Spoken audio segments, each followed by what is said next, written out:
Selamat pagi adik-adik. Puji syukur ya kalau kita masih bisa bertemu lagi meskipun secara online dalam ibadah sekolah minggu.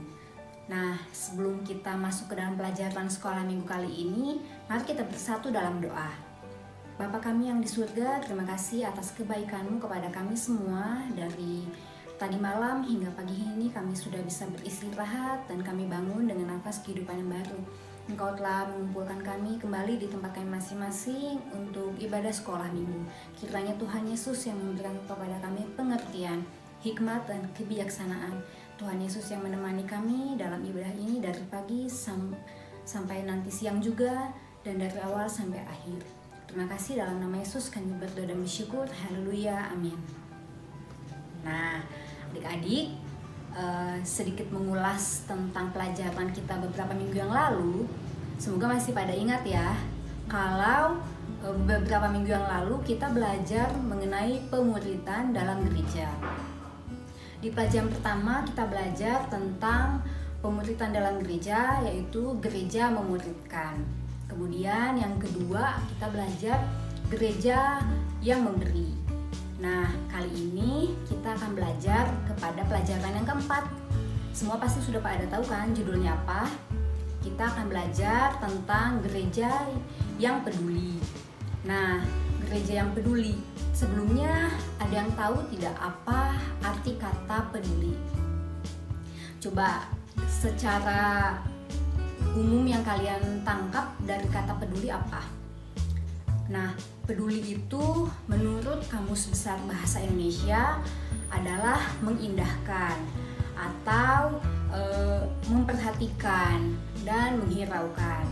Jadi dari kata mengindahkan, menghiraukan, memperhatikan, di situ adalah salah satu kata kerja atau juga action. Jadi ada aksi. Nah, jadi peduli itu adalah tindakan nyata atau aksi nyata kepada sekitar yang kita ikut memperhatikan sekitar kita, lalu memberikan aksi untuk membantu di sekitar kita. Nah, pelajaran kita kali ini adalah tentang gereja yang peduli. Kita akan ambil dari kisah Rasul Paulus dan juga salah satu gereja yang ada di Korintus. Kita buka dulu ya, bahan pelajaran kita kali ini ada di 1 Korintus 16 ayat 1-4. Anda bantu bacakan ya, adik-adik boleh membuka Alkitabnya atau juga bisa mendengarkan. 1 Korintus 16 ayat 1-4. Bantuan untuk jemaat di Yerusalem. Tentang pengumpulan uang bagi orang-orang kudus, hendaklah kamu berbuat sesuai dengan petunjuk-petunjuk yang kuberikan kepada jemaat-jemaat di Galatia. Pada hari pertama dari tiap-tiap minggu, hendaklah kamu masing-masing sesuai dengan apa yang kamu peroleh, menyisihkan sesuatu dan menyimpannya di rumah, supaya jangan pengumpulan itu baru diadakan kalau aku datang. Sesudah aku tiba, aku akan mengutus orang-orang yang kamu anggap layak dengan surat ke Yerusalem untuk menyampaikan pemberianmu. Kalau ternyata penting bahwa aku juga pergi, maka mereka akan pergi bersama-sama dengan aku. Demikianlah firman Tuhan. Nah, di sini sudah kita tahu ya dari judulnya, bantuan untuk jemaat di Yerusalem. Di ayat yang pertama kita baca lagi ya, ada tentang pengumpulan uang bagi orang-orang kudus. Nah, Rasul Paulus memberikan nasihat atau menyampaikan pesan yang penting kepada jemaat di Korintus. Rasul Paulus berkata tentang pengumpulan uang bagi orang-orang kudus. Nah, dalam bahasa Yunani, orang-orang kudus itu disebut dengan hoi hagioa atau hagios. Nah, orang-orang kudus atau dalam bahasa Yunaninya itu hagios tidaklah hanya mengacu kepada tokoh-tokoh tertentu, Bukan berarti di sini tuh bukan orang-orang kudus itu bukan kepada yang tidak pernah berbuat dosa atau mereka yang hidupnya suci atau juga mereka yang mengkhususkan hidupnya hanya untuk Tuhan atau disebutlah petinggi-petinggi agama. Tidak ya. Jadi meskipun pengertian dasarnya orang-orang kudus adalah orang yang suci, orang yang hidupnya diperuntukkan hanya untuk Allah. Nah, tapi dalam konteks kali ini adalah mengarah kepada semua orang yang percaya kepada Tuhan Yesus. Jadi orang-orang kudus yang disebutkan dalam ayat ini adalah semua orang percaya yang sudah menerima Tuhan Yesus dan juga sudah hidup sesuai dengan kehendak Tuhan. Nah, di sini itu dikatakan, kalau kita langsung meloncat kepada ayat ketiga, di situ ada suatu kata ya, Yerusalem. Nah, jadi Paulus mengambil kata orang-orang kudus itu untuk mengarahkan kepada jemaat di Yerusalem. Kenapa jemaat di Yerusalem? Kita coba bisa buka dari 1 Korintus 1 ayat 2. 1 Korintus 1 ayat 2, Anda bacakan kembali. Kepada jemaat Allah di Korintus, yaitu mereka yang dikuduskan dalam Kristus Yesus dan yang dipanggil menjadi orang-orang kudus dengan semua orang di segala tempat, yang berseru kepada nama Tuhan kita, Yesus Kristus, yaitu Tuhan mereka dan Tuhan kita. Nah, Anda bacakan lagi dari yang tadi 1 Korintus 16 ayat 3. Sesudah aku tiba, aku akan mengutus orang-orang yang kamu anggap layak dengan surat ke Yerusalem untuk menyampaikan pemberianmu. Nah, jadi Paulus mengambil kesamaan antara orang Korintus dan orang Yerusalem adalah sama-sama orang kudus. Nah, kesamaan inilah yang menjadi dasar kepada Paulus untuk mengatakan kepada jemaat di Korintus, mereka juga harus peduli kepada orang-orang kudus lainnya. Nah, sesama orang-orang kudus tentunya adalah sesama orang-orang percaya. Nah, ada beberapa tafsiran yang mengatakan kenapa harus ke Yerusalem. Salah satunya kita bisa buka dari 2 Korintus 9 ayat 12. Karena bacakan, sebab pelayanan kasih yang berisi pemberian ini bukan hanya mencukupkan keperluan-keperluan orang-orang kudus, tetapi juga melimpahkan ucapan syukur kepada Allah. Nah, jadi dalam bacaan-bacaan yang lain disebutkan bahwa saat itu jemaat di Yerusalem juga mengalami kesulitan, mengalami diskriminasi, mengalami aniaya, sehingga jemaat di Korintus yang memiliki kesamaan sebagai orang-orang percaya, Paulus meminta untuk mereka membantu jemaat di Yerusalem. Itu adalah alasan yang pertama. Namun alasan yang lainnya juga bahwa di sini tadi disebutkan, sebab pelayanan kasih yang berisi pemberian ini bukan hanya mencukupkan keperluan-keperluan orang-orang kudus, tetapi juga melimpahkan ucapan syukur kepada Allah. Nah, selain faktor ingin membantu jemaat di Yerusalem yang membutuhkan, di sini juga disebutkan bahwa sebagai bentuk ucapan syukur jemaat di Korintus kepada Allah. Mereka sudah diberkati oleh Tuhan untuk setiap keadaan mereka. Nah, sebagai ucapan syukur, maka Paulus memberikan pesan bahwa mereka juga harus mau memberi bantuan kepada sesama dari mereka. Nah, itu. Nah, dalam konteks kita kali ini adalah gereja yang peduli. Dalam pelajaran kita ini mengambil contoh kepada jemaat di Korintus. Jadi, kalau misalnya disebutkan bahwa peduli itu bisa juga kepada gereja-gereja kita yang di cabang-cabang ya, cabang-cabang dari GBI Bait Lahim. itu sudah dilakukan oleh para panitia penginjilan di gereja kita, puji Tuhan ya. Nah, supaya kalian tahu juga bahwa tidak hanya panitia-panitia penginjilan saja yang mempunyai tugas atau tanggung jawab membantu gereja yang membutuhkan. Sebagai jemaat, meskipun dari dini atau dari kecil, kita juga harus mulai tahu dan ikut berperan dalam membantu sekitar kita. Nah, dalam perihal membantu ini, Paulus memberikan panduan atau nasihat kepada jemaat di Korintus supaya tidak salah gitu. Jadi supaya jemaat di Korintus tidak salah motivasi, tidak salah kaprah kepada maksud mereka membantu jemaat di Yerusalem. Nah, itu semua ada di 1 Korintus 16 tadi ya. Ayat 1 Korintus 16 ayat 1 sampai 4 tadi.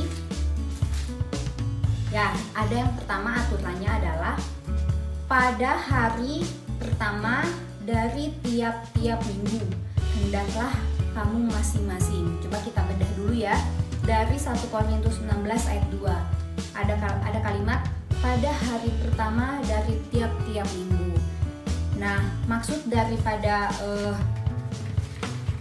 kalimat ini adalah secara teratur. Jadi Paulus menasihatkan kepada jemaat di Korintus untuk memberi bantuan di hari pertama setiap minggunya. Nah, hari pertama di setiap minggu itu adalah jemaat mula-mula ketika beberapa waktu yang lalu sudah terbiasa berkumpul di hari Minggu untuk memperingati kebangkitan Tuhan. Nah, di situ pula lah mereka berkumpul, mereka memperingati kebangkitan Tuhan, memecahkan roti dan saling memberi. Itu menjadi kebiasaan di masa lalu dan diteruskan sampai kepada jemaat di Korintus ini. Nah, itu maksud Paulus adalah untuk mendisiplinkan, membuat kebiasaan yang baik sehingga jemaat di Korintus itu punya kebiasaan yang baik bisa diturunkan kepada generasi-generasi mereka. Nah, pada hari pertama dari tiap-tiap minggu itu maksudnya adalah supaya disiplin, supaya tidak sembarangan memilih hari.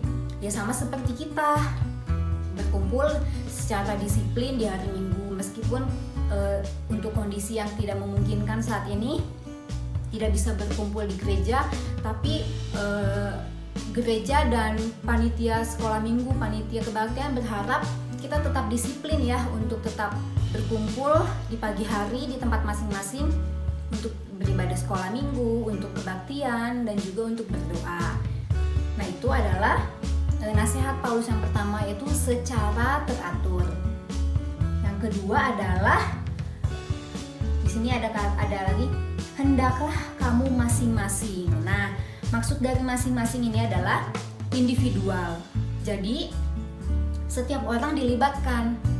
Maksudnya di sini adalah kalau misalnya di suatu gereja nih, jemaat tidak hanya mengandalkan gembala sidang atau panitia penginjilan atau panitia-panitia yang lainnya. Jemaat tidak berpikir sudahlah, sudah diurus kok sama Bapak Gembala Sidang atau sudah diurus sama pendeta. Nah, Paulus mau mengatakan bahwa kita semua diminta ikut terlibat. Jadi kita memiliki ketertarikan untuk berperan dalam memberikan bantuan ini. Nah, seperti yang di sini dibilang, hendaklah kamu masing-masing. Jadi yang misalnya nih nanti ada yang kurang mampu, dia akan berkata, oh ya sudahlah, dia yang punya uang banyak saja yang memberi, kan dia uangnya berlebih gitu. Atau ya sudahlah, nanti gembala sidang saja yang memberi, emang itu sudah menjadi tugasnya. Nah, Paulus tidak mau seperti itu. Paulus mau baik itu petinggi-petinggi gereja, baik itu yang memiliki harta berlimpah, baik itu yang meskipun masih kekurangan, tetap memiliki kepedulian untuk juga memberikan kontribusinya dalam memberikan bantuan kepada jemaat-jemaat sekitar mereka yang membutuhkan. Nah, jadi Paulus ingin memberikan suatu prinsip bahwa kaya bukan alasan menjadi sombong. Kenapa? Jadi ketika hanya orang kaya saja yang memberi, ketika orang yang punya harta berlimpah saja yang memberi bantuan, itu menjadi suatu godaan bagi mereka ya. Secara manusiawi tentunya, ini adalah sifat dasar manusia, yaitu penuh dengan dosa. Jadi ketika orang kaya terus memberi, mereka akan sedikit demi sedikit menjadi tinggi hati, menjadi lebih berharga dibanding sekitarnya. Nah, maka Paulus tidak ingin menjadikan orang kaya menjadi alasan untuk sombong. Lalu kaya bukan alasan untuk sombong dan miskin bukan dalih untuk tidak memberi. Nah, bukan berarti yang tidak mempunyai uang, misalnya di lingkungan suatu gereja, mengeliminasi diri mereka sendiri gitu. Lah, aku aja buat makan susah gitu, mau gimana ngasih. Nah, jadi itu tidak menjadi dalih mereka untuk tidak peduli kepada sekitar mereka atau jemaat lain yang membutuhkan. Nah, itu maksud dari Paulus dari kalimat hendaklah kamu masing-masing.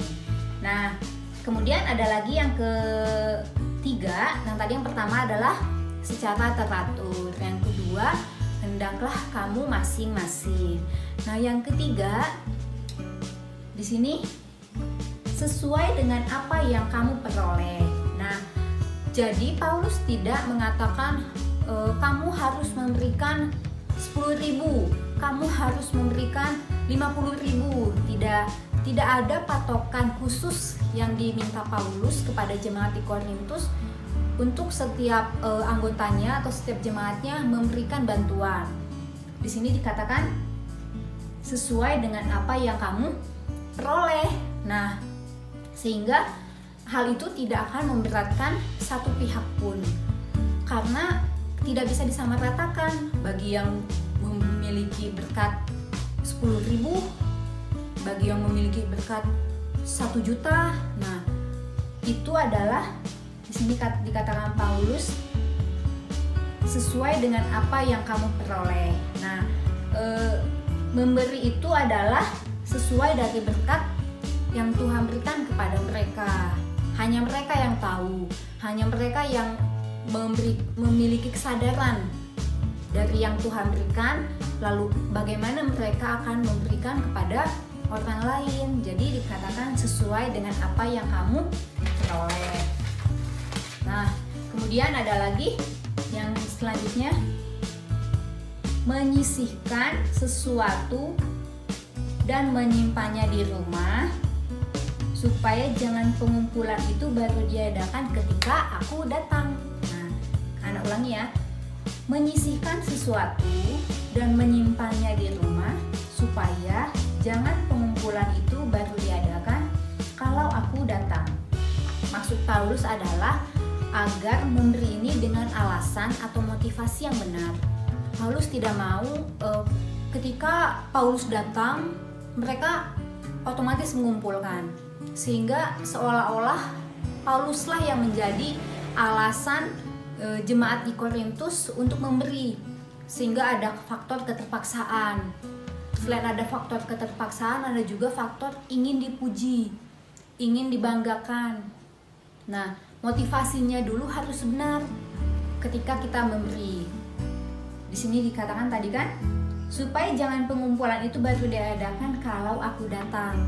Nah, secara manusiawi tentulah Kak Ana juga pernah, kalian juga pasti pernah. Ketika ada seseorang yang kalian kagumi atau yang lebih tinggi posisinya daripada kalian pasti ingin terlihat baik kan, terlihat wah gitu, membanggakan di mata mereka. Nah, jadi kita membuat yang baik-baik saja ketika dia ada di sebelah kita, atau ketika dia melihat kita menunjukkan faktor menunjukkan tingkah yang manis-manis sehingga kita dipuji, dibanggakan. Nah, itu juga yang Paulus sebutkan di kalimat yang tadi ya, di ayat yang ke 2D ini ya, supaya jangan pengumpulan itu baru diadakan kalau aku datang. Nah, jadi jangan sampai nasihat Paulus untuk memberi ini menjadi faktor dosa yang lain atau menjadi alasan atau motivasi yang tidak benar. Bukan karena mereka memiliki kepedulian untuk membantu, tetapi malah motivasi yang salah, yang tidak sadar malah dengan adanya godaan si iblis menjadi motivasinya menjadi salah, yaitu ingin dipuji, ingin disanjung, ingin dibanggakan seperti itu. Nah itu ya, Paulus mengatakan bahwa bukan Paulus alasan untuk memberi, tetapi tentunya kepedulian itu sendiri menjadi alasan untuk memberi, dan juga rasa takut kepada Tuhan. Itulah motivasi yang benar ketika kita memberi. Nah, selanjutnya ada lagi di ayat ketiga. Sesudah aku tiba, aku akan mengutus orang-orang yang kamu anggap layak dengan surat ke Yerusalem untuk menyampaikan pemberianmu. Nah, ini cara yang kelima ya. Tadi yang pertama apa? Secara teratur. Yang kedua, kamu masing-masing, hendaklah kamu masing-masing. Yang ketiga, sesuai apa yang kamu peroleh. Yang keempat, yang tadi barusan, motivasi yang benar. Nah, yang kelima adalah maksud Paulus ini adalah sesudah aku tiba, aku akan mengutus orang-orang yang kamu anggap layak dengan surat ke Yerusalem untuk menyampaikan pemberianmu. Maksudnya adalah dengan tanggung jawab. Nah, jadi ketika jemaat sudah melakukan perintah Paulus, misalnya menuruti nasihat Paulus, memberi, mengumpulkan, nah mereka itu harus bertanggung jawab kepada yang sudah dikumpulkan ini. Jadi jemaat di Korintus ini harus dilibatkan sampai penyampaian bantuannya ke jemaat di Yerusalem. Di sini ada lagi tadi dengan surat ke Yerusalem untuk menyampaikan pemberianmu. Nah, jadi ketika bantuan-bantuan sudah terkumpul, mereka tetap harus bertanggung jawab. Setiap jemaat harus peduli, wah ini bantuannya akan sampai tidak ya. Mereka harus mengutus orang yang mereka anggap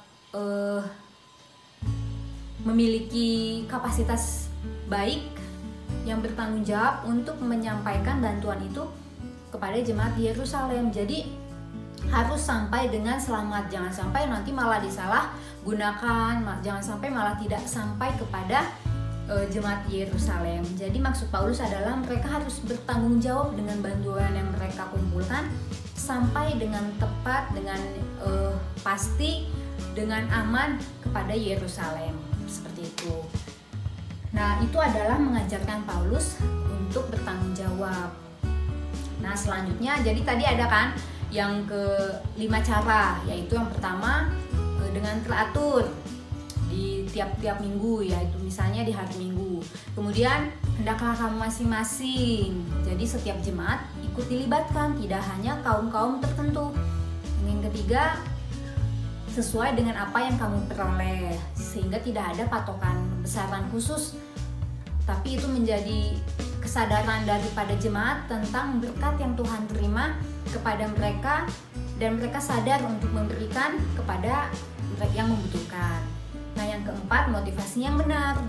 Bukan Paulus yang menjadi faktor atau alasan mereka memberi, sehingga motivasinya ingin dipuji atau alasannya karena terpaksa supaya dilihat Paulus, karena Paulus sudah melihat jadi mereka harus memberi. Tidak, motivasinya harus benar, yaitu karena Tuhan, dan juga memang mereka peduli kepada jemaat di Yerusalem. Nah, yang kelima tadi adalah tanggung jawab. Jadi bantuan itu harus benar-benar disampaikan kepada jemaat di Yerusalem dengan mengutus orang-orang kepercayaan dari jemaat di Korintus. Nah, tapi kita lanjutkan ke ayat 4. Kalau ternyata penting bahwa aku juga pergi, maka mereka akan pergi bersama-sama dengan aku. Nah, di ayat ini kita bisa lihat ya, Paulus tetap menunjukkan integritasnya, tetap menunjukkan kepeduliannya kepada jemaat di Korintus, sehingga dia tidak melepaskan tugas itu begitu saja kepada jemaat di Korintus. Paulus mengatakan kalau ternyata penting bahwa aku juga pergi, maka mereka akan pergi bersama-sama dengan aku. Nah, di sini ada dikatakan bahwa seandainya misalnya uangnya atau bantuannya banyak sekali gitu kan, sampai tidak bisa diangkut lagi. Nah, Paulus mau membantu proses pengiriman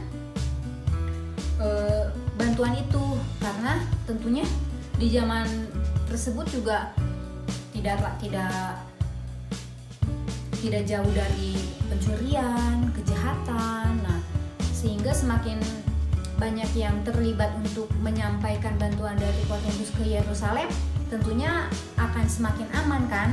Nah, mungkin saja juga bantuan-bantuan itu berupa koin-koin penghasilan mereka atau bantuan-bantuan yang lainnya, sehingga tidak hanya beberapa orang saja, tapi Paulus juga ingin memastikan itu sampai dengan selamat, bantuan itu sampai dengan selamat. Nah, coba kalian bisa lihat ya, di peta ini adalah jarak dari Korintus ke Yerusalem. Nah, seperti inilah kira-kira perjalanan yang dilalui untuk menyampaikan bantuan kepada jemaat di Yerusalem. Nah, seperti ini ya. Nah, jadi ini juga menjadi refleksi buat kita semua. Apakah kita selama ini sudah melakukan 5 hal yang tadi Paulus katakan? Ketika kita memberi, apakah kita sudah teratur? Lalu apakah kita semua sudah ikut terlibat? Tidak hanya mengandalkan orang tua atau tidak hanya mengandalkan petinggi-petinggi gereja.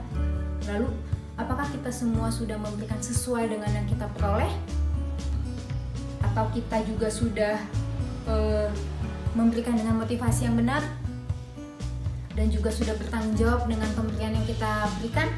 Nah, itu pastilah sebagai manusia yang masih proses bertumbuh di dalam Kristus, masih belajar, kita belum memenuhi semua kriteria yang disampaikan oleh Paulus tadi, tapi kita harus mau belajar dan memperbaiki.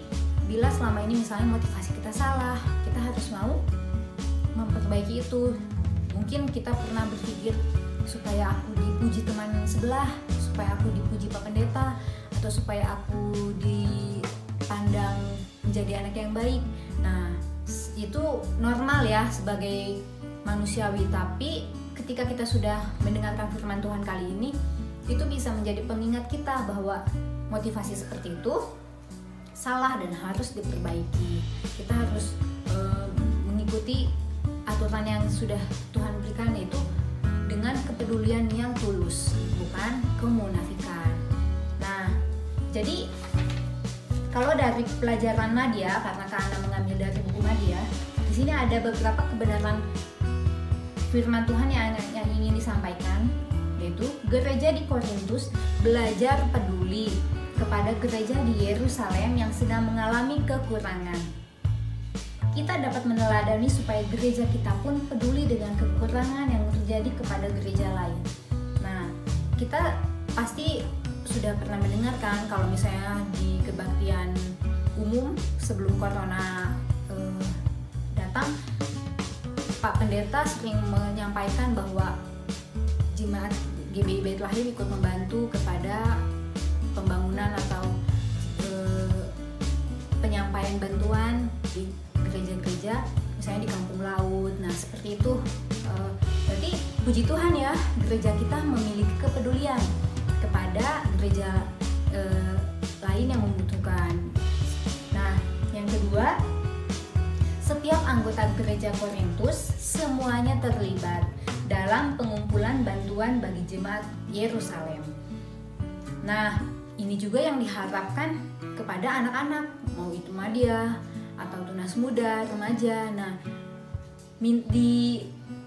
disampaikan juga bahwa semuanya ikut terlibat, tidak hanya mengandalkan petinggi gereja saja, kita juga dengan kesadaran di usia yang masih sangat muda bisa ikut memberi, bisa ikut terlibat bila memiliki berkat untuk diberikan. Nah, yang ketiga, jemaat Korintus bersama Paulus merencanakan kalau pengumpulan uang sudah terkumpul, mereka bersama akan segera memberikan kepada jemaat di Yerusalem. Nah, seperti itu ya. Jadi penuh dengan tanggung jawab memberikan yang sudah dikumpulkan kepada jemaat di Yerusalem. Nah, itu ya. Jadi beberapa poin penting yang ingin disampaikan dari firman Tuhan kali ini adalah yang 5 tadi, tentang penyampaian bantuan yang disampaikan oleh Paulus, di mana jemaat di Korintus memberikan kepada jemaat di Yerusalem. Karena ulangi lagi, ada beberapa nasihat yang diberikan oleh Paulus. Yang pertama, dengan teratur. Yang kedua, hendaklah kamu masing-masing. Yang ketiga, sesuai dengan apa yang kamu peroleh. Dan yang keempat, dengan motivasi yang benar. Nah, yang kelima adalah dengan tanggung jawab. Seperti itu ya. Jadi itulah fungsinya gereja, untuk menjadi peduli, menjadi aksi membantu sekitar yang membutuhkan. Nah, sebelum menutup firman Tuhan kita kali ini, Kana akan buka dari 2 Korintus 9 ayat 7. Itu adalah bahan ayat hafalan ya, kalau dari buku Madya. Kana bacakan ya. Hendaklah masing-masing memberikan menurut kerelaan hatinya, jangan dengan sedih hati atau karena paksaan, sebab Allah mengasihi orang yang memberi dengan sukacita. 2 Korintus 9 ayat 7. Pasti dari kalian sudah ada yang tahu ayat ini kan, dan bahkan ini bisa menjadi ayat hafalan kesukaan kalian mengenai pemberian. Bahkan ini ada lagunya ya, semoga kalian semua udah tahu ya. Jadi kita tinggal mengingatnya lagi. Nah, begitulah firman Tuhan yang ingin disampaikan dalam ibadah sekolah minggu kali ini tentang gereja peduli. Nah, setelah gereja memuridkan, gereja memberi, lalu gereja peduli. Sungguh luar biasa firman Tuhan yang disampaikan pada pelajaran kita beberapa minggu yang lalu dan juga minggu ini. Dan juga semoga kita akan tetap setia untuk mengikuti tema-tema baik lagi di minggu-minggu yang akan datang. Tuhan Yesus memberkati. Mari kita bersatu dalam doa. Bapa kami yang di surga, terima kasih atas kebaikan-Mu. Engkau memberikan kepada kami firman-Mu yang sungguh luar biasa, mengajarkan kami untuk bisa peduli Tuhan kepada yang membutuhkan. Dalam hal ini Engkau memberikan contoh mengenai gereja, mengenai jemaat di Korintus yang membantu kepada jemaat di Yerusalem. Terima kasih Tuhan, ajar kami untuk bisa semakin sesuai dengan kehendak-Mu, ajar kami untuk bisa menjadi lebih peduli kepada sekitar kami. Kami akan berpisah melalui ibadah sekolah minggu ini. Engkau yang memberikan kepada kami penyertaan dalam menjalani hari ini Tuhan. Jadilah kehendak-Mu, dalam nama Yesus kami berdoa dan bersyukur. Haleluya, amin. Sampai jumpa.